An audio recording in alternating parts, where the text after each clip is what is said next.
maalin walba waxaan agteena ku aragnaa geedo aan harsano hooskooda mirahoodana aan cunno laamihiisna aan ka faa'iidaysano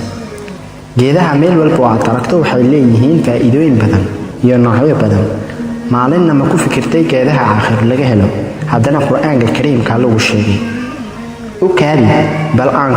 si wada jir ah u ogaanay geedaha laga helo qiyaamaha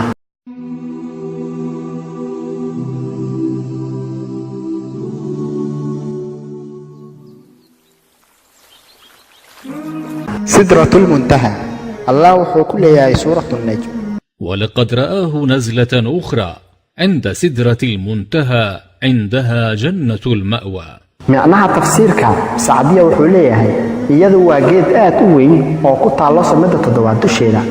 وحانا لغو مقعاوات سدرة المنتهى محايا يدو وحلقة يكون معضان وحي لوك كفولة وحلقة حلقة يكسو الدكتان وحي إلهي حكي سكي ماله oo waxyi ah iyo wixii la mid ah ama waa halka uu ku dhamaado khalqiga cilmigiisa maadaama geedu ay tahay mid ku taalo samadaha iyo dhulalka dushooda nabigu sallallahu alayhi wasallam wuxuu jibriil ku arkay geedaasi agteeda waana booska arwaaxda sareysa ee nadiifka ah oo aan shaydaan iyo wixii la mid ah u soo dhawaan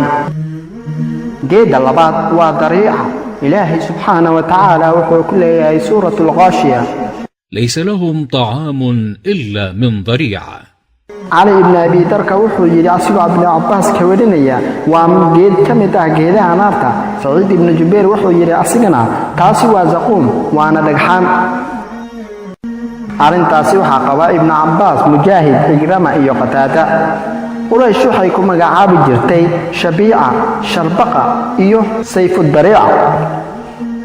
إكرام وحو يري واجد قد حله وانا عنتدا دبك نارتا كجرا عنتدا سيديدبا waxaa loo cunaa laba nooc inay ka celiso gaajada ama inuu qofka cayiliyo laakiin raashinka dariica la yiraahdo labadoodaba midna ma laha waa raashinka aad u kulul aadna u qaraar ilaahay ayaynu ka magangelinaa geeda saddexaad waa zaquum ilaahay subhanahu wa ta'ala wuxuu ku leeyahay suuratu saafaat أذلك خير نزلا أم شجرة الزقوم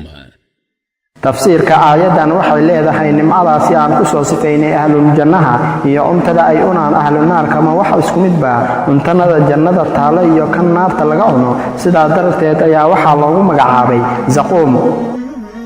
اللهم إنا نسألك الجنة ونعيمها وما قرب إليها من قول أو عمل ونستعيذ بك من النار وعذابها وما قرب إليها من قول أو عمل